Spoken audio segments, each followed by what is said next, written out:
8, take one.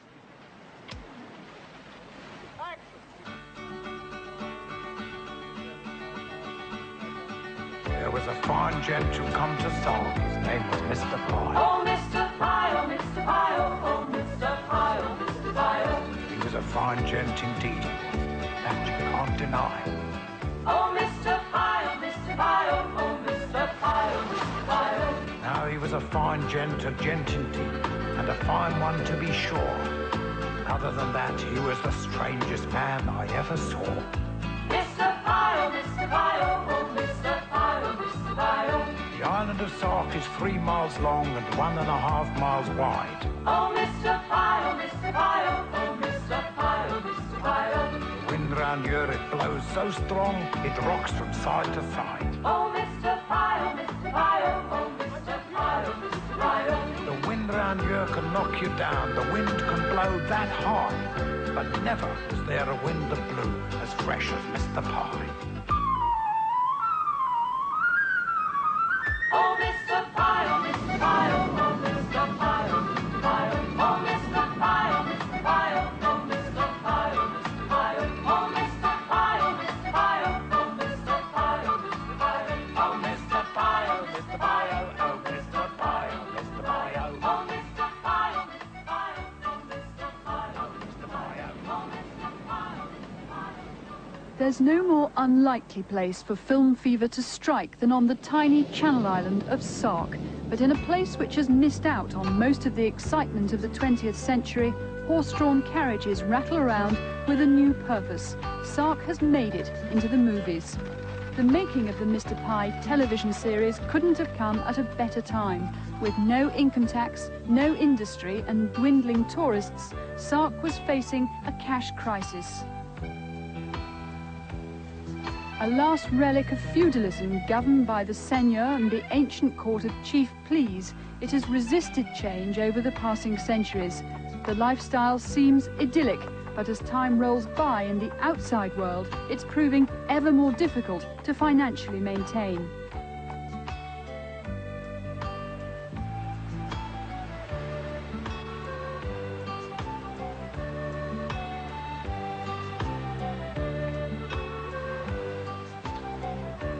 Mr. Pye came at the right time. Before the 3-month shoot was complete, almost everyone in Sark had found a part to play in the production. It was a new source of income. But from the start, the understanding was clear. Sark wouldn't change, not even for the movies, and it was the movie makers who had to adapt to Sark's way of life. Most of the island's inhabitants make their living from tourists, fishing or farming, but not everyone in Sark welcomed Mr. Pye. Some felt the glamour of the film world would turn the island's head, and however brief the stay, would leave its mark on a lifestyle which had been so jealously protected since the fief was created by Elizabeth I.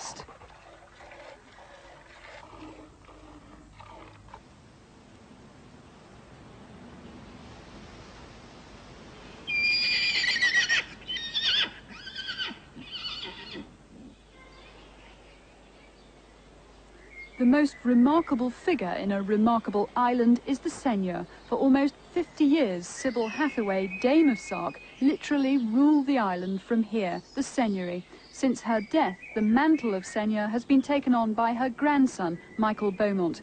His rights were granted back in 1565. At that time, they were in line with the rest of civilized Europe. The difference here is they've hardly changed.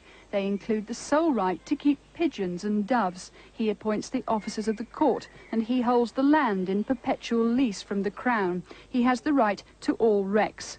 Michael Beaumont gave up a career as a Bristol aircraft designer to live in Sark Seigneury. No, that's right, but there was all that. He and his wife Diana have joined in the way of life here, and they show little inclination to want to change it. The big change occurred just after the war, when we actually introduced electricity. And it's now difficult to imagine what it was like before the days of electricity. But now we've got our television sets, we've got our washing machines, we've got everything else that you've got on the mainland. Do you think the day will ever come when Sark will accept the motor car? No, it won't. At least I hope it won't. I know we've got one now for the television company, but they have to pull it by a horse or tractor. They're not allowed to actually drive it. Oh no, the island's too small, and we like it the way it is. And how about income tax? I hope not. I hope not. You do have to be an unusual sort of person to live here, none more so than author Mervyn Peake or his fictional character Mr. Pye, a man who came to Sark with a mission to turn the islanders into a crusading force to do nothing but good. To find out if he succeeds, you'll have to watch the series or read the book, but this new interest in what has been one of the less popular of Peake's works causes visitors to Sark to search for a copy of the book. They'll be lucky to find one. This was one of the few which hadn't been snapped up as a souvenir. Peake lived here. He was a colourful figure with long black hair, a cloak and an earring. He befriended many Sarkese, and one woman still has the portrait he drew for her. Well, I thought he was a superman. He was a gentleman. He's very, very much liked by all the islanders, I should say. He fitted in very well. He's mixed with everybody, and he was a friend to everybody. He really was super. Illustrations were very popular. He did very well and was quite renowned, but his writing, pretty limited audience, you know, readership. Was that something that saddened him? I think it probably did, but I think mainly because he wanted to be able to give us a easier life, probably. That's all, not for himself particularly. And when he died, it was under fairly sad circumstances, wasn't it? Yes, it was, yes. He had Parkinson's disease, which he got when he was very young, about 46, and he died about 12 years later. If in the book Mr. Pye's arrival caused uproar in the island, the actual arrival of the film crew also caused something of a stir in this close-knit community. Every available hotel bed was taken over while the production team did their best to forget they were cut off from the outside world and come up with the equipment and facilities they required. Well, I'd actually never heard of Sark till I read this book. I've never been to the Channel Islands. When Channel 4 first expressed interest, they gave us enough money to come and have a look at the island. And I think the moment the boat actually drew up to those extraordinary cliffs, which was on a very bright day in July, I think we knew we'd film it here. And then, as we found all the locations actually physically still here, and the whole feel of the place was so special, so extraordinary, and the sound of the people and the look of the faces, and it just seemed ridiculous to try and recreate something which you knew couldn't ever, really recreate on the mainland. It had to be in Sark. And also I think that myself and my colleagues at Landseer were very sure that it would work very well filming here, that it wouldn't be horrendously difficult, that we would get a lot of cooperation and a lot of interest that one wouldn't get if you were filming anywhere else in England. There was no shortage of interest. The locals, captivated by the idea of appearing on film, queued up to work as extras. It was the most exciting thing to happen in Sark for years.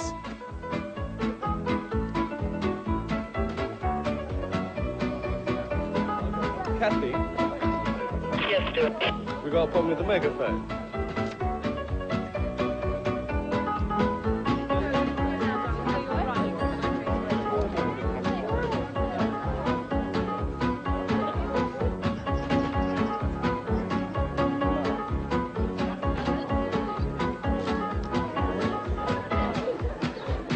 Hello, mon poor ami.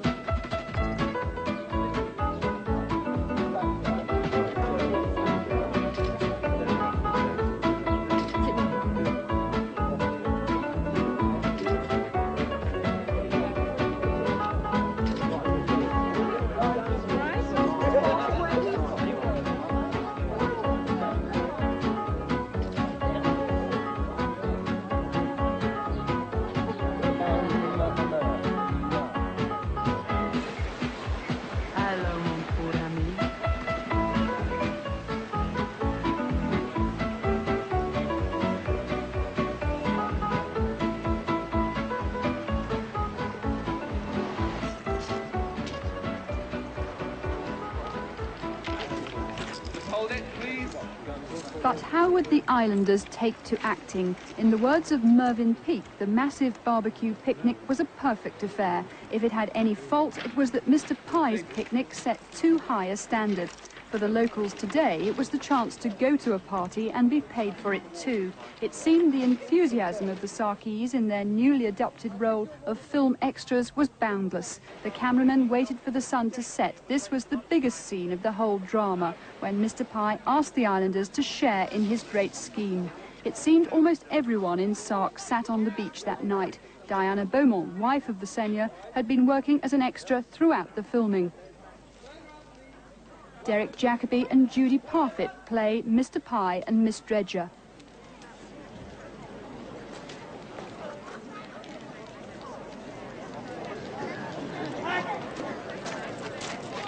Having a good time?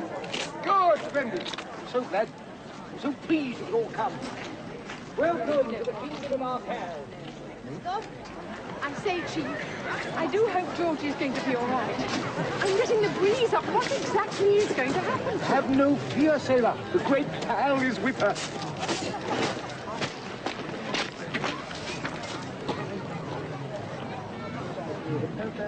Cut!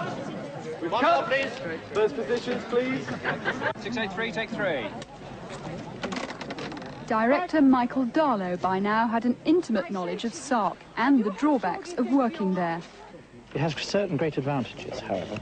I mean, the people are very nice. Once they got hold of the idea that we were going to do it and they accepted it, which they found difficult. I mean, a small community would, because they were frightened we would disrupt them a lot. And I'm sure we have disrupted them a terrific lot.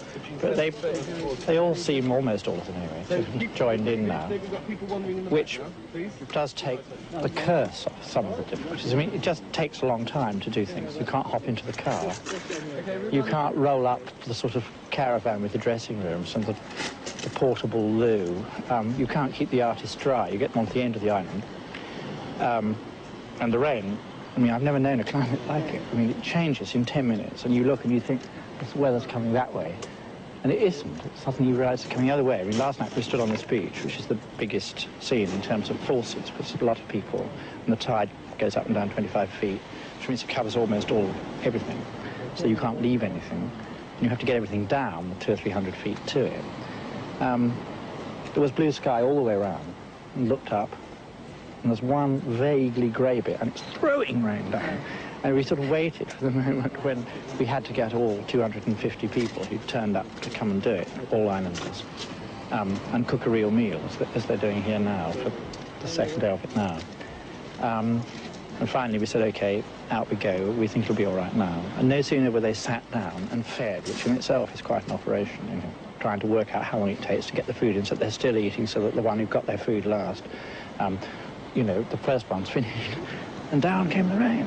I mean, it actually only rained for 25 minutes, but of course by then they had eaten all the food, so you couldn't go on, and the light had dropped because it's meant to be at dusk, a sort of sunset scene. And you were just completely stopped by that, and yet we'd been looking at the weather, and there was blue all the way around, except just here.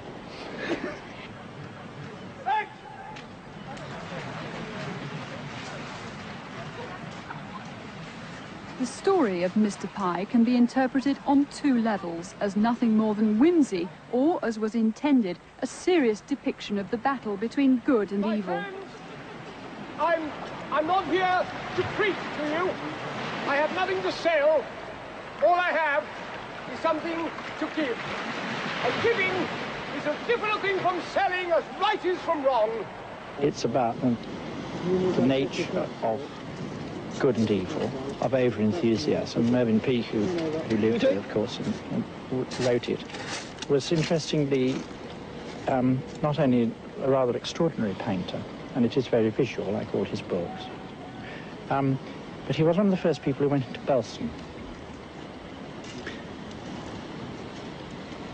And I think very strongly, with a lot of people who lived through the 30s and the 40s, and then had that experience, they have a very powerful reaction to the nature of over-enthusiasm. And in that sense, it's timely, I think, in that the world at the moment seems to be grasping for solutions. And over-grasping for solutions is, in my view, what sometimes leads to aberration. It certainly led to aberrations in the 30s. And one sort of wonders in the violent world that we have now whether there isn't a danger of that. So in that sense, Mr. Pye is an allegory for our time as well as for his time. And it's magic at the same time. It isn't Mary Poppins. I mean, to some of the people who thought about putting money into it in the past, I think they rather hoped it was more Mary Poppins. Well, too bad it isn't. I mean, it is a family show, but it's a family show in a sense with an awful lot of depth and bite. I'd be careful if we've got it right about letting my kids stay up for it.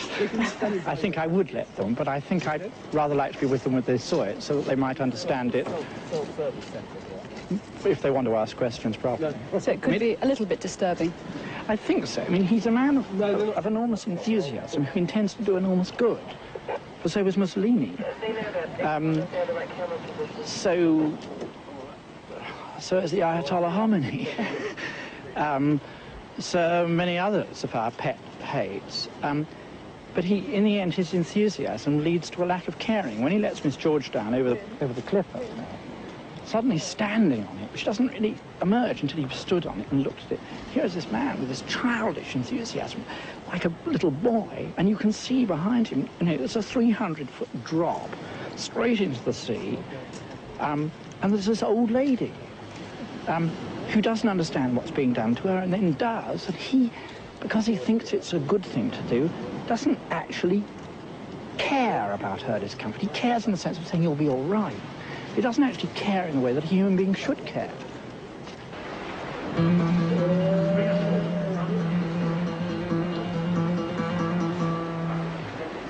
Be sick, Betty.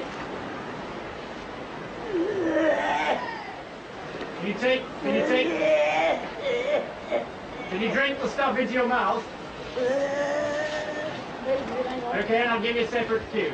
All right? Are we ready? Okay. Be safe.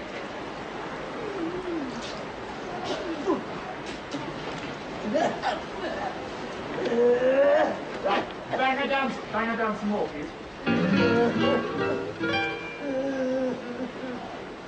Apart from the occupation of the war years, cars have never been allowed in Sark. When the film crew said they needed one for tracking shots, the request was duly considered and the island authorities gave their consent, but only if the engine was disconnected, so it became a 1-horsepower deux chevaux. For big scenes like the beach picnic, everyone available worked as an extra. That included holidaymakers and hotel workers who reported for a quick haircut and makeup. Mr. Pye is set in the post-war years, and one wag commented that the Sark people themselves needed only the shortest time being fitted for their costume. They went in and came out looking exactly the same.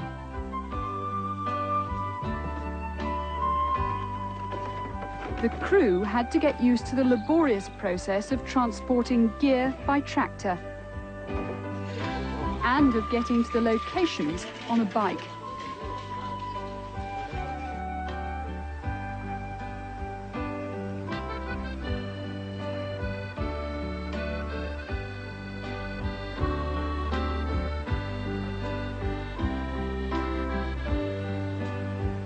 Peake's book described Sark as a stony little island that from the sea looked as barren as an old fossil. Hard to believe on one of those rare days in early summer when the Channel Sea was like a mill pond and the sun beamed down on the film crew watching Jacobi and Parfitt learn the art of canoeing.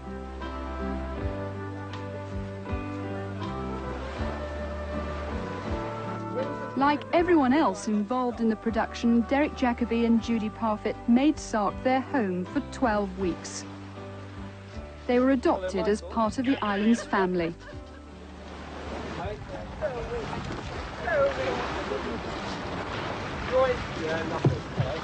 only came into this for the glamour.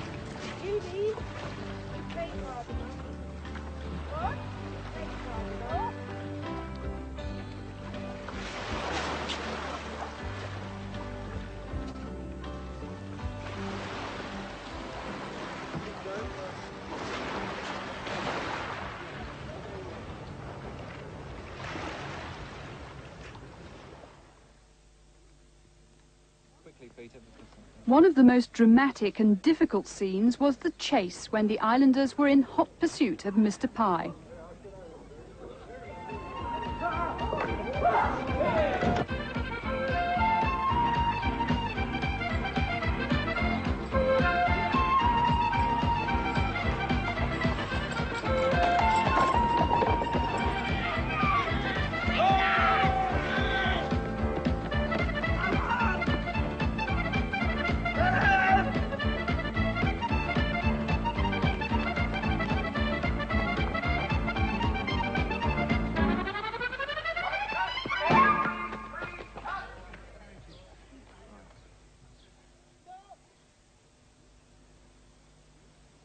For the viewer, the chase will be one continuous sequence. In fact, it was shot on different days at different times. The first at dusk, the second section at dawn.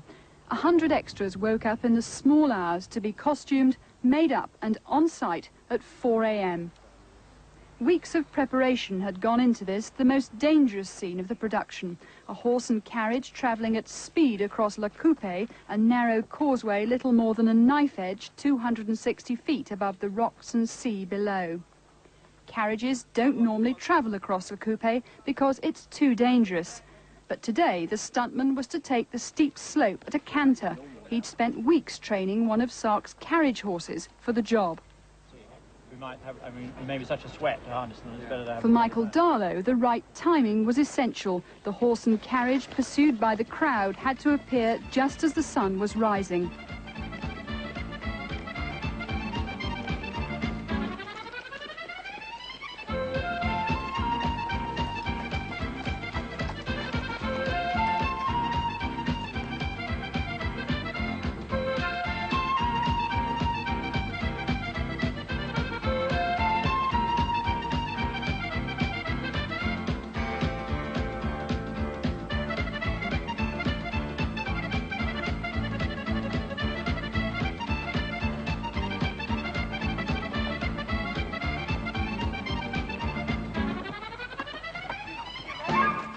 Right on cue, the sun rose behind them. Conditions couldn't have been better.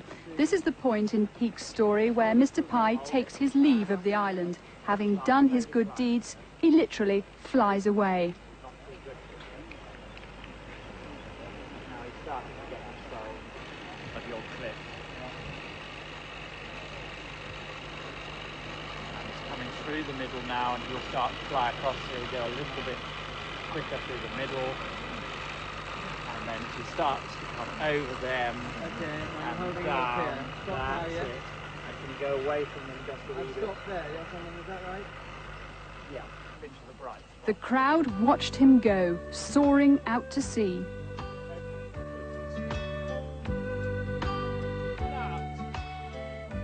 For Miss Dredger, all that's left was to wave goodbye.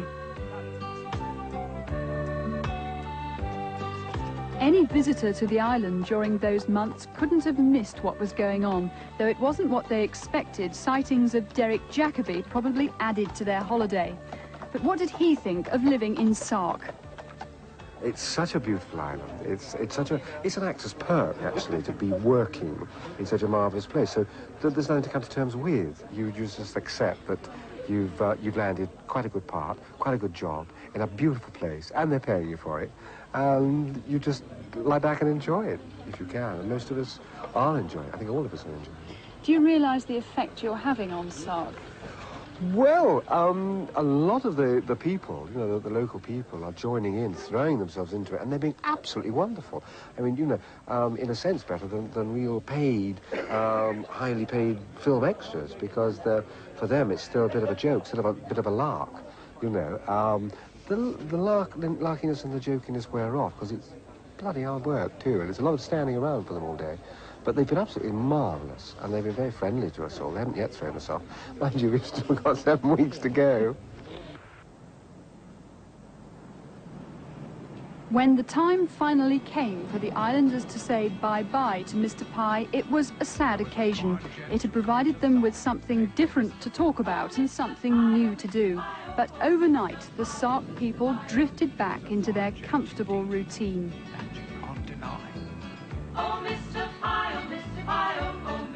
All that remains to be seen in the long term is if Mr. Pye's critics were right, if the new publicity the island will receive will indeed change this precious way of life.